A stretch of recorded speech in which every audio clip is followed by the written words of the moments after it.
हम हमेशा अपने वीडियो में जानते हैं कि गोंडवाना की हिस्ट्री क्या है, आदिवासियों की हिस्ट्री क्या है।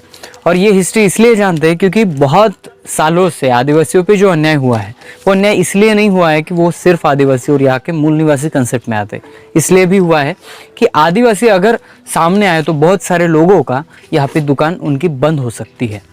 जी हाँ दोस्तों, आदिवासियों का कंसेप्ट भी यही है और बहुत सारे सालों से यही हो भी रहा है, लेकिन ये किसी किताब में, किसी न्यूज़ चैनल में हमें दिखता नहीं है। इसलिए आज हम कंफ्यूजन में है कि ये क्यों है। लेकिन मैं अलाइव ब्रेथ के माध्यम से आपको हमेशा ऐसे वीडियो देता आ रहा हूँ जो आपको समझ में आए कि असलियत हिस्ट्री की क्या थी और आज जो हिस्ट्री दिखाई जा रही है, जिसको पॉलिश किया जाता है, वो पॉलिश वाली हिस्ट्री क्या है, ये मैं आपको हर वीडियो में दिखाने की कोशिश करता हूँ। तो दोस्तों, मैंने जो पिछला वीडियो बनाया था we want Gondwana state hashtag का, लेकिन वो वीडियो देखने के बाद लोगों के दिल में और एक सवाल आया। वो सवाल इसलिए, एक ने तो कमेंट ऐसा किया है कि अगर तुम गोंडवाना गोंडवाना कहते हो, बहुत सालों का इतिहास बताते हो, वेदों के भी पूर्व का इतिहास बताते हो, तो तुमने मांग क्यों नहीं की? तुमने गोंडवाना राज्य के लिए यहाँ पे संघर्ष क्यों नहीं किया? तो मैं उन सभी लोगों को बता दूं कि मैं ऐसे ऐसे आपको मैप दिखा रहा हूं स्क्रीन पे, जो मैप कहते हैं कि ये गोंडवाना पहले से स्टेट था।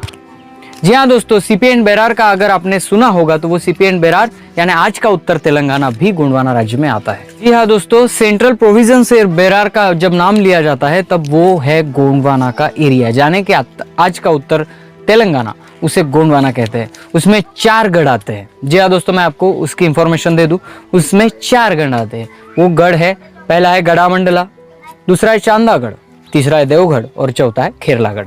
ये 4 गढ़ आते हैं। उस 4 गढ़ के दौरान जो राज्य है वो गोंडवाना राज्य है। वो बहुत बड़ा इसका क्षेत्रफल है।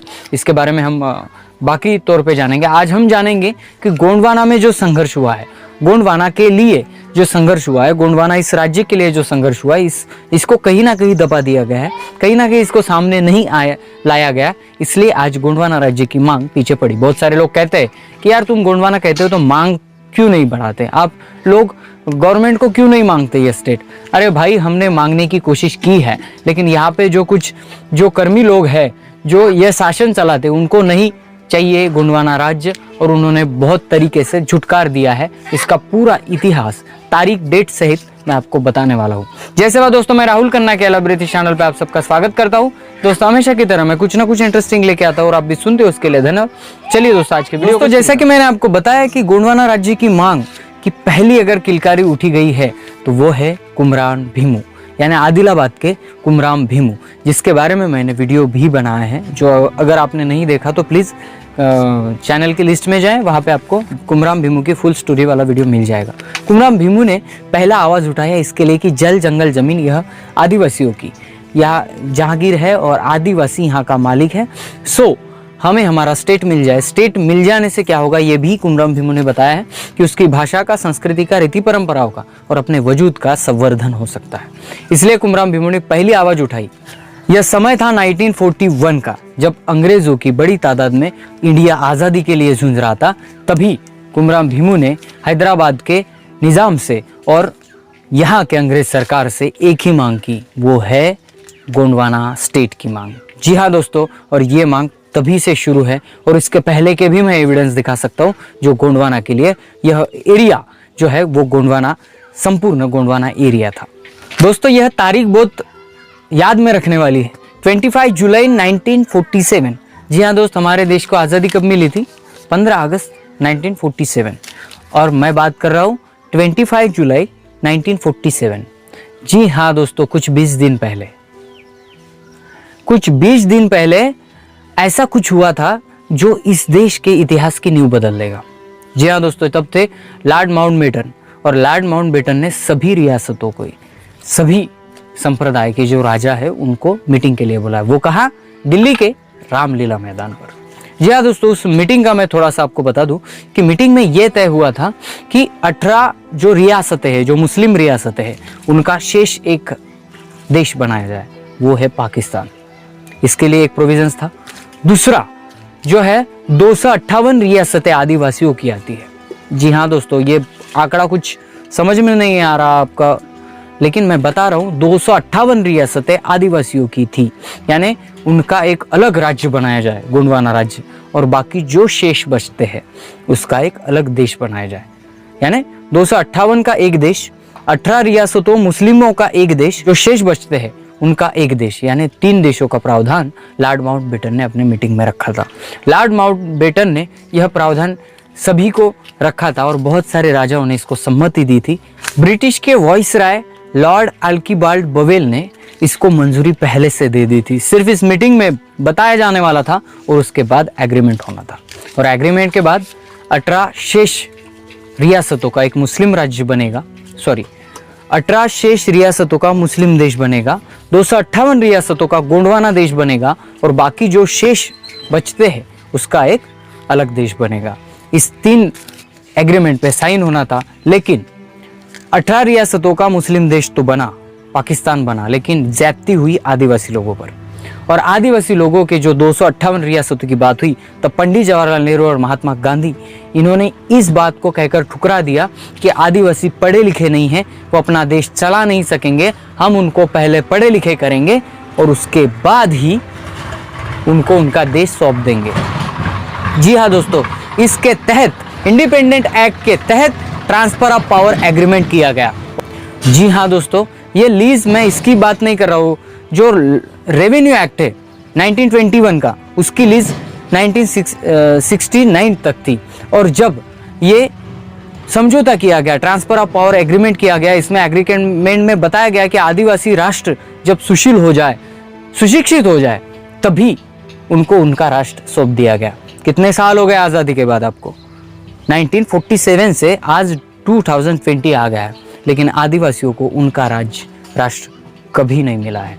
और दोस्तों उसके बाद 1959 में कंगला माझी ने गोंडवाना संघ का गठन किया और उसके बाद गोंडवाना की मांग और जोर लेने लगी। कंगला माझी के भी यहाँ पे बहुत सारे संघर्ष है, वो भी गोंडवाना राज्य के लिए अपनी जिंदगी उन्होंने न्यौछावर कर दी है। 1956 में राज्यों का पुनर्गठन हुआ, तब सरकार ने गोंडवाना राज्य की मांग को ठुकरा दिया है। इसमें कोई रीज़न नहीं था। उन्होंने जो रीज़न बताया कि भाषा, तो मध्य प्रदेश जो भी बना है वो भी भाषा के बेसिक पर नहीं है, तो इसलिए भाषा की बेसिक पर सरकार किसी राज्य को ठुकरा नहीं सकती। यह होते हुए भी सरकार ने सीधे सीधे गोंडवाना राज्य की मांग को ठुकरा दिया। पानाबरस के राजा श्यामलाल शाह और राजनांदगांव के सांसद ने जब मांग की, तब पंडित जवाहरलाल नेहरू ने राजा श्यामलाल की इस मांग को ठुकरा दिया और राजा श्यामलाल शाह ने उसी वक्त अपना इस्तीफा दे दिया। 1963 को गोंडवाना आदिवासी सेवा मंडल के अध्यक्ष नारायण सिंह उइके ने गोंडवाना राज्य की फिर से मांग की और वहाँ पे विदर्भ के कुछ जो जिले हैं, चांदागढ़, देवगढ़ एरिया में जो जिले आते हैं, उन जिलों को गोंडवाना में सम्मिलित कर गोंडवाना राज्य की मांग की, लेकिन उनके भी मांग को लिया नहीं गया। और उसके बाद आज जो गोंडवाना की मांग चल रही है वो 1991 से है, जो गोंडवाना गणतंत्र पार्टी अपनी मांग लेके चल रही है। और हम कहते हैं गोंडवाना की मांग तुम करते क्यों नहीं? लोग कहते हैं कि गोंडवाना राज्य की मांग क्यों नहीं। दोस्तों मैं ये बता दूं कि गोंडवाना तब से है ना, जब से आपके पुराण, वेद, ग्रंथ, मनुस्मृति कुछ भी नहीं था, और तभी से गोंडवाना है, यहाँ पे साबुत है।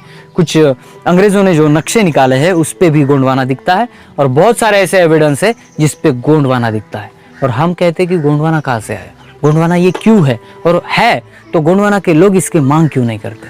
दोस्तों इस गोंडवाना के मांग को कहीं ना कहीं दबा दिया जाता है। जंतर मंतर पे, दिल्ली के जंतर मंतर में भी आज भी गोंडवाना की मांग होती है, लेकिन कौन सा मीडिया वहां पे जाता है? ये साजिश के तहत इन लोगों को, यहाँ के मूल निवासी इंडिजिनस लोगों को, उनकी बातें, उनकी कुछ मांगे लोगों तक नहीं पहुंचाई जाती, गवर्नमेंट तक नहीं पहुंचाई जाती, और ये धरे के धरे रह जाते। और हम कहते हैं कि यहाँ पे सभी को न्याय मिल रहा है।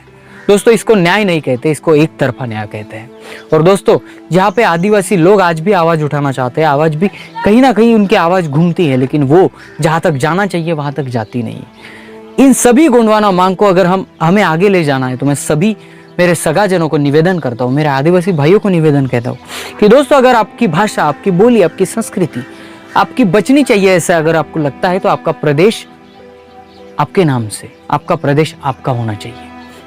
तो इसलिए महाराष्ट्र के नहीं तो एमपी के नहीं तो छत्तीसगढ़ के नहीं तो तेलंगाना के नहीं तो सभी आदिवासी लोगों को इस मांग को सपोर्ट देना चाहिए और सभी स्टेट के लोगों को इसके मिलजुल कर इसको मजबूत करना चाहिए। तभी इस गोंडवाना राज्य की गोंडवाना एरिया की हम संकल्पना भी कर सकते हैं।